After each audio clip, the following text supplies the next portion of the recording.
السلام علیکم۔ شادی کے دوسرے دن ہی جمائی میری بیٹی کو چھوڑ کر چلا گیا کہ یہ مجھے خوش نہیں کر پائی۔ مجھ پہ قیامت ٹوٹ پڑی۔ میں اسے بڑے سے بڑے ڈاکٹر کے پاس لے گئی۔ سب کا کہنا تھا یہ بالکل ٹھیک ہے۔ ایک دن مجھے بیٹی کہنے لگی فلاں مسجد میں امام صاحب ہیں، وہ ہر طرح کے دم کرتے ہیں۔ میں اپنی بیٹی کو امام صاحب کے پاس لے گئی۔ امام صاحب نے کہا یہ 7 راتیں میرے پاس رہے گی، خاص دم کیا ہوا پانی سے اس کی مالش کرنی ہوگی۔ بیٹی کو چھوڑ کر میں گھر آ گئی، لیکن دل میں کھٹکتا سا ہوا۔ واپس گئی تو روح لرز گئی۔ امام صاحب اور بیٹی، میری ایک بیٹی تھی اور وہ ہی میرے جینے کی وجہ تھی۔ میرا شوہر تو میری بیٹی کی پیدائش کے فوراً بعد ہی وفات پا گیا تھا۔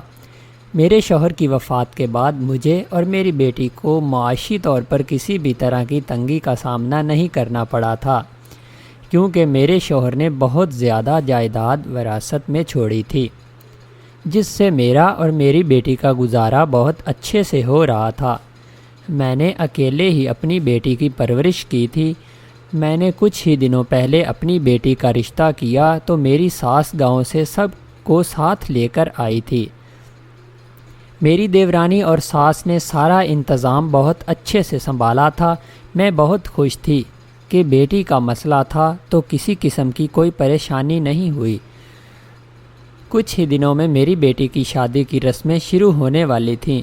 اس بار میں خود وہاں جا کر سب کو بلاوا دے کر آئی تھی۔ سب ہی بہت خوش ہوئے تھے۔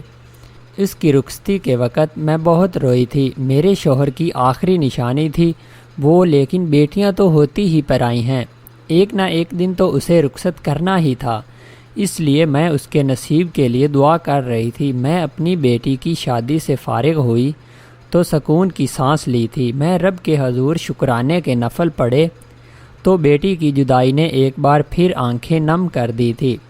جس بیٹی کو دل و جان سے پالا تھا، آج اسے کسی کے ساتھ رخصت کر دیا تھا۔ دنیا کا بھی نرالا دستور ہے، بیٹیوں کو پالو، بڑا کرو اور پھر کسی غیر کے سپرد کر دو۔ دل دکھی تھا، آنسو جاری تھے۔ میں باہر لان میں بیٹھی بیٹی کی یاد میں روتے ہوئے دل ہلکا کر رہی تھی، جب اندر سے میرے موبائل فون کی آواز نے چونکا دیا تھا۔ مہمان تو بڑی بیٹی کو رخصت کرنے کے بعد ہی اپنے اپنے گھروں کو چلے گئے تھے۔ میں اور چند مہمان رہ گئے تھے، وہ بھی رات ہونے پر سونے کے لیے جا چکے تھے۔ میں نماز سے فارغ ہو کر باہر آ کر بیٹھ گئی تھی۔ مجھے ایک ہی دن میں گھر خالی خالی لگنے لگا تھا۔ میں نے گہری سانس لی اور اٹھ کر اندر کی طرف بڑھ گئی، مگر میرے جانے تک کال بند ہو گئی تھی۔ میں اپنے کمرے میں آئی اور سونے کے لیے لیٹ سونے سے پہلے بیٹی کے لیے دعا کرنا نہیں بھولی تھی کہ وہ اپنے گھر میں سدا ہنستی مسکراتی خوش رہے۔ اگلے روز جب مہمان رہ گئے تھے وہ بھی چلے گئے اور میں اپنے گھر میں بالکل اکیلی رہ گئی تھی۔ سارا دن خالی گھر میں بلائی بلائی پھرتی رہی۔ ملازمہ اپنے کام کرنے کے بعد اپنے گھر چلی جاتی تو اس کے بعد میں اکیلی رہ جاتی تھی۔ آج میری بیٹی کی شادی کو دوسرا دن تھا۔ ملازمہ کام سے جلدی فارغ ہوئیں تو جانے کا پوچھنے لگی۔ میں نے بھی سوچا جب کام ہی ختم ہو گیا ہے تو اس کو روکنے کا کیا فائدہ، اس لیے جانے کا بول دیا۔ ملازمہ کے جانے کے کچھ دیر بعد ہی میرا جمائی میری بیٹی کو لے کر گھر آ گیا۔ میں اپنی بیٹی کو دیکھ کر بہت خوش ہوئی تھی، مگر جب اس نے بیٹی کو چھوڑنے کی بات کی تو میں اپنی جگہ ساکت رہ گئی تھی۔ شادی کے دوسرے دن ہی جمائی میری بیٹی کو چھوڑنے چلا آیا۔ مجھے لگا وہ ولیمے کی رسم کرنے آیا ہے، لیکن اس کا کہنا تھا کہ آپ کی بیٹی مجھے خوش نہیں کر پائی۔ مجھ پر قیامت ٹوٹ پڑی تھی۔ یہ بات ہی کچھ ایسی تھی کہ میں شرم سے سر جھکا گئی تھی۔ اب مجھے سمجھ نہیں آ رہی تھی کہ میں اپنے جمائی کو کیا کہوں، اس سے کیسے سوال جواب کروں۔ میں نے اپنی بیٹی کو دیکھا جو میرے جمائی کے سامنے میری طرح سر جھکائے بیٹھی تھی۔ میرا جمائی میری بیٹی کو چھوڑ کر جانے لگا تو میں نے اس کا ہاتھ پکڑ کر منت بھرے لہجے میں کہا تھا، دیکھو بیٹا تم پریشان مت ہو، میں شرمندہ ہوں، بہت جلد میں کوئی حل نکال لوں گی۔ بلکہ میں اسے سمجھا دیتی ہوں، وہ نادان ہے، شاید تمہیں اس کی کوئی بات بری لگی ہے، لیکن تم جلد بازی مت کرو، میں اس مسئلے کو حل کر دوں گی، تم تب تک اسے اپنے ساتھ لے جاؤ، کسی کو پتہ چل گیا تو میں کیا منہ دکھاؤں گی لوگوں کو، کیونکہ شادی کے دوسرے ہی دن بیٹی گھر واپس آ جائے تو لوگ جینا دوبھر کر دیتے ہیں۔ سوال پوچھ کر میں جانتی تھی اگر کسی کے کان میں بھی یہ بات پڑ گئی کہ شادی کے دوسرے دن ہی جمائی میری بیٹی کو چھوڑ کر چلا گیا ہے تو سب میری بیٹی کے کردار پر باتیں کرتے، جو کہ میں نہیں چاہتی تھی۔ ابھی تک تو میں سچ جانتی تک نہ تھی کہ میری بیٹی نے واقعی ایسا کچھ کیا ہے یا یہ سب میری جمائی جان بوجھ کر رہے ہیں، اور اگر یہ بات لوگوں کے سامنے آ گئی تو میری کیا عزت رہ جائے گی۔ میری باتوں کو نظر انداز کرتے ہوئے میرے جمائی نے روکھے لہجے میں بولتے ہوئے اپنا ہاتھ میرے ہاتھوں سے نکالا اور بنا مڑے میرے گھر سے نکلتا چلا گیا۔ اس کا کہنا تھا کہ میں اسے اپنے ساتھ لے کر نہیں جاؤں گا، اپنے اسے یہیں رکھیں اپنے پاس۔ شاید میری بیٹی نے جذبات میں آ کر اسے منع کر دیا ہو یا ان کے درمیان کوئی تلخ کلامی ہو گئی ہو۔ میں خود سے ہی سوچتی دروازے میں کھڑی اپنی بیٹی کو دیکھ کر رو رہی تھی۔ رو تو میری بیٹی بھی رہی تھی، مگر اس کے رونے میں وہ شدت نہ تھی جو شاید ہونی چاہیے تھی۔ میں اپنے دکھ میں غرور نہ کر سکی تھی، ورنہ ضرور چونک جاتی۔ اس کے بعد میں اپنی بیٹی کو لے کر بہت بڑے بڑے ڈاکٹروں کے پاس گئی، لیکن اس کے چیک اپ کے بعد سب نے ہی یہی جواب دیا تھا کہ میری بالکل ٹھیک ہے۔ میں حیران تھی کہ یہ کیا معاملہ تھا۔ میرا جمائی تو بول رہا تھا کہ میری بیٹی اس کو خوش نہیں کر پائی، مگر وہ تو بالکل ٹھیک تھی۔ میں نے سوچ لیا تھا اب میں اپنے جمائی سے بات کروں گی، وہ میری بیٹی پر اتنا بڑا الزام کیسے لگا سکتا تھا۔ میں ڈاکٹر کی بات سن کر اپنی بیٹی کی طرف پلٹی تھی جو میرے پیچھے چلتی ہوئی آ رہی تھی۔ میرے اچانک پلٹنے پر وہ وہیں رک گئی تھی۔ میں نے اسے بھی کہہ دیا کہ اب اس کے شوہر سے میں خود بات کروں گی، لیکن میں نے واضح محسوس کیا تھا کہ میری بات پر میری بیٹی کا رنگ فک ہوا تھا، اس کے ہاتھ میں کپ کپا رہے تھے۔ میری نظر اپنی بیٹی پر ہی تھی۔ نہیں اماں، اس سے بات مت کرنا، اس بدتمیز انسان کا کیا بھروسہ آپ کو الٹا سنا دے گا، ویسے بھی آپ کے سامنے وہ شریف بنا گھومتا ہے، لیکن ہے نہیں وہ شریف، کہیں غصے میں آ کر مجھے طلاق ہی نہ دے دے۔ میری بیٹی نے میری بات پر مجھے جلدی سے ٹوک دیا تھا، بات کرتے ہوئے مجھ سے نظریں چرا رہی تھی۔ مجھے یہ بات عجیب تو لگ رہی تھی، مگر کیا کر سکتی تھی، بیٹی تھی اس لیے خاموشی اختیار کر گئی۔ یہ معاملہ مجھے عجیب سا لگ رہا تھا، کیونکہ ابھی مجھے صحیح سے یہ بات تک پتہ نہ تھا کہ آخر اس میں غلطی کس کی تھی، کون ان دنوں میں صحیح تھا اور کون غلط۔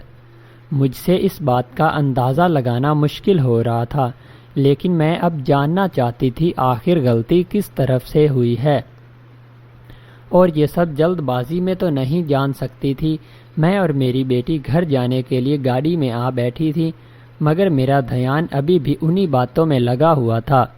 کچھ تو تھا جو غلط تھا، مگر کیا یہی میری سمجھ سے باہر تھا؟ ابھی تک تو مجھے جمائی ہی غلط لگ رہا تھا، کیونکہ وہی تو بیٹی کو خوش نہ رکھنے کا طعنہ دے کر چلا گیا تھا۔ جب میری بیٹی بالکل ٹھیک تھی تو میرا جمائی ایسا کیوں بول کر چلا گیا تھا؟ یہ بات مجھے الجھن میں مبتلا کر رہی تھی۔ کہیں ایسا تو نہیں میرا جمائی ہی میری بیٹی کو بسانا نہیں چاہتا تھا، وہ کسی اور کو پسند کرتا ہو اور لوگوں کے ڈر سے وہ الزام میری بیٹی پر ڈال رہا ہو، یا پھر اس میں ہی کوئی خامی ہو۔ ایسا بھی تو ہو سکتا ہے کہ میرے جمائی نے میری بیٹی کو منع کیا ہو کہ یہ بات کسی کو نہ بتائے۔ میرا دماغ ایک بات پر ہی پھر سے رکا تھا۔ میں اسی الجھن میں الجھی تھی کہ ہمارا گھر آ گیا۔ ہم گھر داخل ہوئے تو میری بیٹی کچھ دیر اپنے کمرے میں چلی گئی۔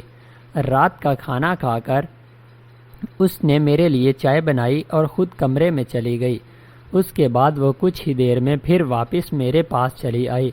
پہلے تو میری بیٹی کچھ دیر میرے سامنے بیٹھی رہی تھی جیسے کچھ سوچ رہی ہو، پھر میرے پاس آ کر بڑی نرمی سے بولی، اماں میری ایک دوست ہے، اس نے بتایا ہے کہ ہمارے شہر سے کچھ دور ہی ایک امام صاحب رہتے ہیں، جو ہر قسم کی بیماری کا دم کرتے ہیں۔ میں سوچ رہی تھی کہ ان کے پاس چلے جائیں۔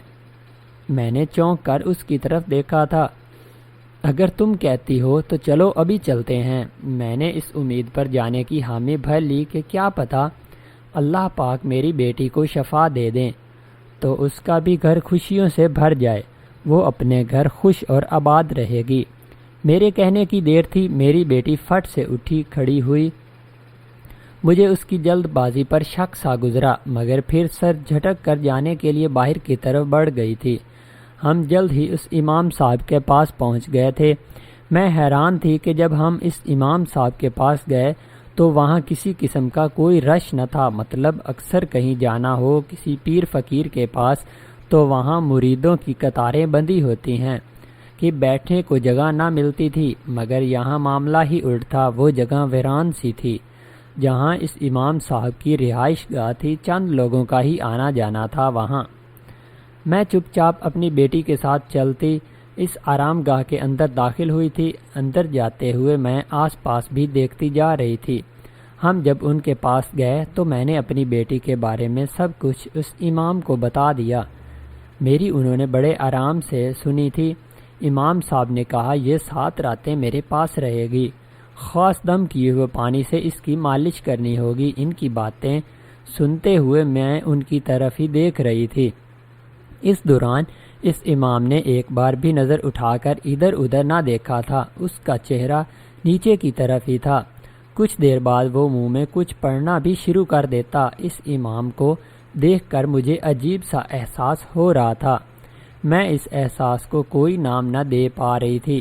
مجھے محسوس ہو رہا تھا کہ کچھ تو عجیب ہے اس شخصیت میں، مگر کیا؟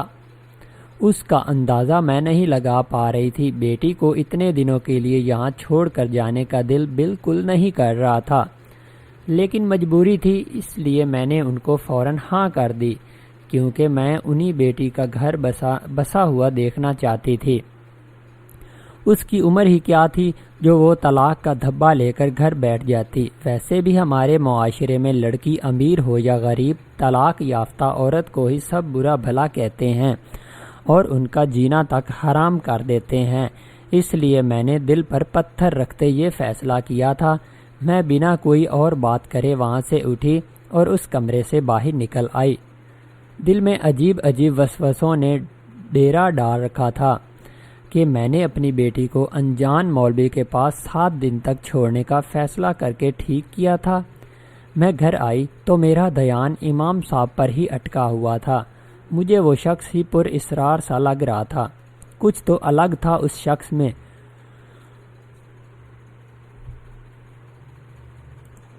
کچھ تو الگ تھا اس شخص میں جو وہ شخص ہی پر اسرار سا لگ رہا تھا۔ کچھ تو الگ تھا اس شخص میں جو مجھے محسوس ہوا تھا۔ اپنی چھٹی حص میں سے اتنا بڑا دھوکہ تو نہیں کھا سکتی تھی۔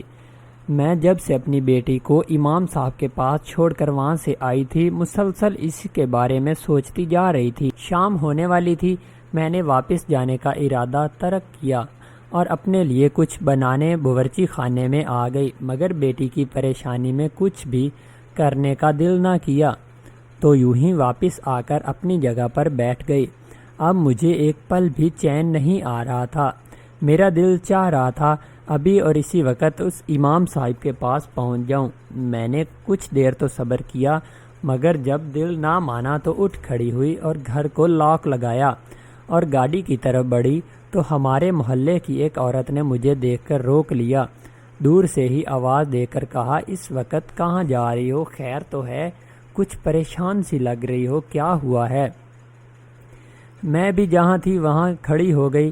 اب اس کی آواز پر آگے بڑھتی تو اسے شک ہو جاتا کہ کچھ گڑبڑ ہے، تو اس نے ساری کالونی میں یہ بات پھیلا دینی تھی۔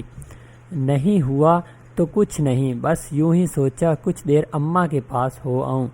اکیلے دل گھبرا رہا تھا۔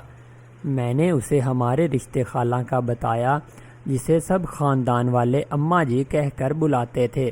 اس کے بارے میں میرا محلہ بھی جانتا تھا، کیونکہ وہ اکثر میرے پاس رہنے کے لیے آتی تو سارا محلہ اس کے پاس آتا تھا دعائیں لینے۔ وہ بہت اچھی اور نیک خاتون ہے، ان کے آنے پر اکثر سب لوگ عقیدت سے سر جھکا لیتے تھے۔ اماں جی سب کے سروں پر پیار ایسے کرتی جیسے ملنے والا ان کا سگا رشتہ دار ہو۔ اب بھی جلدی جلدی میں میری زبان پر انہی کا نام آ گیا تھا۔ ہاں بات تو تمہاری بھی ٹھیک ہے، ابھی کچھ دن ہی تو ہوئے ہیں بیٹی کی شادی کو، اتنی جلدی دل کہاں لگے گا؟ میری ہمسائی باتیں کرتی ہوئی میرے پاس آ کر رک گئی تھی اور ساتھ ساتھ باتیں بھی کیے جا رہی تھی، جبکہ مجھے اس عورت سے کوفت ہونے لگی تھی۔ میرا دھیان تو اپنی بیٹی پر ہی تھا، نہ جانے دل کیوں گھبرا رہا تھا۔ میں نے ایسا کچھ نہیں سوچا تھا، میں نے تو اپنی طرف سے بہت اچھا رشتہ دیکھ کر اس کی شادی کی تھی، جہاں وہ ہمیشہ خوش رہتی، لیکن شاید اسے نظر لگ گئی تھی۔ میں اپنی طرف سے پوری کوشش کر رہی تھی کہ میری بیٹی اپنا گھر بس جائے، مگر جانے قسمت کو کیا منظور تھا۔ میری ہمسائی مجھ سے اور بھی جانے کیا کیا بول رہی تھی، مگر میری توجہ اس کی طرف تھی ہی نہیں۔ میں تو بس اس سے جان چھڑوا کر وہاں سے نکل جانا چاہتی تھی۔ مجھے لگتا ہے تمہیں جلدی ہے، میرا دھیان نہ دینے پر ہمسائی نے میری طرف دیکھ کر کہا، تو میں نے جلدی سے سر کو نہ میں ہلایا، بس میرا دل نہیں کر رہا کوئی بات کرنے کو۔ میں نے بھی صاف کہہ کر جان چھڑوائی اور آگے بڑھ گئی۔ میرے دل میں چور تھا، مجھے ڈر تھا کہ اگر میں کچھ دیر اور وہاں رکتی تو اگر وہ میری بیٹی کے بارے میں کچھ پوچھ لیتی تو میں کیا کہتی۔ مجھے اب خود لوگوں سے ملتے شرم سی محسوس ہو رہی تھی، حالانکہ ابھی 2 دن پہلے ہی سب کی بات تھی کہ میری بیٹی کو میرا جمائی چھوڑ کر گیا تھا اور لوگوں کے ڈر نے مجھے پریشان کر چھوڑا تھا۔ میں کسی ایک نقطے پر ٹھہر نہیں پا رہی تھی، آخر کیوں میرے جمائی نے ایسا کیا؟ اس سوال نے میرا دماغ ہلا کر رکھ دیا تھا۔ میں کچھ بھی اچھا سوچ نہیں پا رہی تھی۔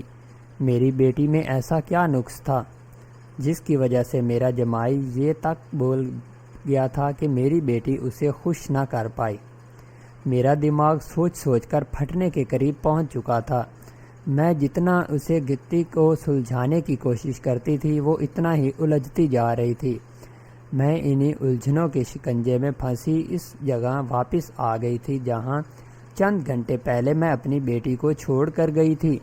گاڑی سے اتر کر میں نے گہرا سانس لیا اور اندر کی طرف بڑھ گئی، کیونکہ میرے دل میں بیٹی اور اس امام کو لے کر بہت سارے وہم پیدا ہو چکے تھے۔ اوپر سے زمانہ بھی ایسا تھا کہ کسی پر بھی یقین کرنا مشکل تھا۔ میرے قدموں میں تیزی تھی، میں جلد سے جلد اپنی بیٹی کے پاس پہنچ جانا چاہتی تھی۔ یہ میں ہی جانتی تھی کہ میں نے یہ چند گھنٹے کس طرح گزارے تھے۔ میں نے اس امام صاحب کے کمرے کے پاس جا کر دروازے کو کھولنا چاہا تھا۔ میں آگے بڑھنے ہی والی تھی کہ اچانک سے میری نظر سامنے نظر آتے منظر پر پڑی تو میرے پیروں کے نیچے سے زمین نکل گئی تھی۔ مجھے اپنی نظروں پر یقین ہی نہیں آ رہا تھا۔ سامنے نظر آتا منظر میری روح کو ہلا کر رکھ گیا تھا۔ میں اتنا بڑا صدمہ کہاں برداشت کر پا رہی تھی۔ میں نے دیوار کو پکڑ کر خود کو سہارا دیا تھا۔ میری بیٹی اور ایسی حرکت، مجھے یقین ہی نہیں تھا۔ میری بیٹی سامنے ہی بیٹھی ہوئی تھی اور وہ امام صاحب جس کی عمر 27 سال کے قریب ہوگی، وہ میری بیٹی کی گود میں سر رکھ کر لیٹا ہوا تھا۔ دونوں مسکرا کر باتیں کر رہے تھے۔ ان دونوں کی باتیں کی آواز باہر تک آ رہی تھی، جن کو میں بخوبی سن پا رہی تھی۔ وہ لوگ کہہ رہے تھے، میں نے جب سے سنا تھا کہ تمہاری شادی ہو گئی ہے، میرا تو ایک ایک پل بڑی مشکل سے گزر رہا تھا۔ وہ امام میری بیٹی کا ہاتھ پکڑے بڑے دکھی سے لہجے میں بولا تھا، مجھے پتا تھا آپ پریشان ہو گئے ہوں گے، تبھی تو اماں کو لے کر آپ کے پاس آئی تھی کہ آپ کو سچائی بتا سکوں کہ میں ٹھیک ہوں، اور میرے شوہر نے تو مجھے چھوا تک نہیں، کیونکہ میں نے کھیل ہی ایسا کھیلا تھا۔ اب ہم ہمیشہ ایک ساتھ رہیں گے، کیونکہ میرا شوہر اب مجھے منہ تک نہیں لگانے والا۔ میری بیٹی بھی بڑے پیار سے بولتی ہوئی اس امام صاحب کا ہاتھ پکڑے ہوئے اس کے قریب بیٹھی تھی۔ میرا تو غصے سے برا حال ہو گیا تھا۔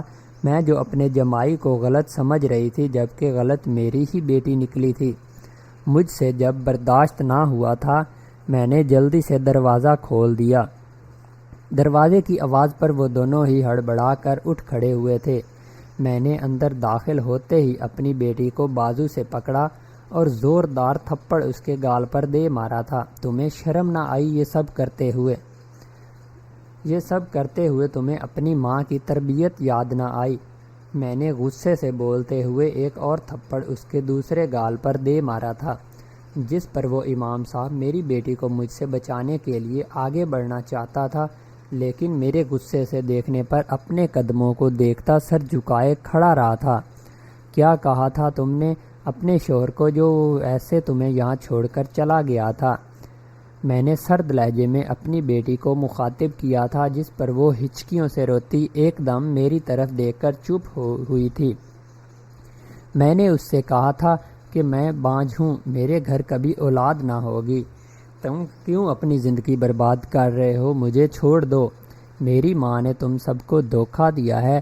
اپنی بیٹی کے منہ سے یہ بات سن کر میں اپنا سر پکڑ کر وہیں کرسی پر بیٹھ گئی تھی۔ مجھے اس پر اس قدر غصہ تھا کہ میرا بس چلتا تو اس کا گلا گھونٹ دیتی۔ میری بیٹی ہو کر اس نے اتنی چالاکی سے یہ سب کیسے کر لیا؟ میں تو اس کو ایسی تربیت نہیں دی تھی، پھر وہ اتنا کیسے گر گئی؟ میں ان سے محبت کرتی ہوں اماں، اور انہی سے شادی کروں گی۔ اب میری بیٹی بنا ڈرے بولتی ہوئی میرے سامنے ڈٹ کر کھڑی تھی۔ میں اس کو بازو سے پکڑ کر گھر لے آئی تھی۔ گھر آتے میں نے اس کو سمجھانے کی بھرپور کوشش کی تھی، دیکھو بیٹی، یہ جذباتی فیصلہ ہے، میں مانتی ہوں تمہیں محبت ہے اس امام سے، مگر یہ بھی تو سوچو تم شادی شدہ ہو، اب وہ شوہر ہے تمہارا، تمہیں چاہیے اپنے رشتے پر دھیان دو، ورنہ بہت مشکلات کا سامنا کرنا پڑے گا۔ میں اسے منانے کی پوری کوشش کر رہی تھی، مگر وہ نہ مانی تو مجبوراً مجھے اپنے جمائی کے پاس جانا پڑا۔ اس کے پاس جا کر میں نے اسے ساری بات سچ سچ بتا دی تھی، ساتھ ہی اپنی بیٹی کے کیے پر معافی بھی مانگ لی تھی۔ نہیں، میں اب اسے اپنے ساتھ نہیں رکھوں گا۔ جو لڑکی کسی غیر مرد کے لیے اپنے شوہر کو منع کر دے، وہ لڑکی گھر کبھی نہیں بسا سکتی، اور میں اتنا بے غیرت نہیں کہ سچ جاننے کے بعد ایسی لڑکی کو قبول کر لوں۔ میں اسے طلاق دے کر کسی اور سے شادی کرنے والا ہوں۔ میں اپنے جمائی کے سامنے سر جھکائے کھڑی تھی۔ میں چاہتی تھی کہ میری بیٹی اپنے شوہر کے گھر خوش رہے، ان کی صلح ہو جائے، مگر میرا اتنا کچھ کرنے کے باوجود بھی جمائی نے میری بیٹی کو طلاق دے کر کہیں اور شادی کر لی تھی۔ میں نے اگلے دن ہی اپنی بیٹی کی مرضی کے مطابق اس کا نکاح اس امام صاحب سے کر دیا تھا، کیونکہ میری اپنے شوہر کو اس کا حق تو دیا تھا نا، اس لیے عدت پوری کرنے تک کا انتظار نہیں کرنا پڑا تھا۔ میں نے اس کا نکاح تو کر دیا تھا، لیکن ساتھ ہی کہہ دیا تھا کہ وہ ساری زندگی مجھے اپنی شکل نہ دکھائے۔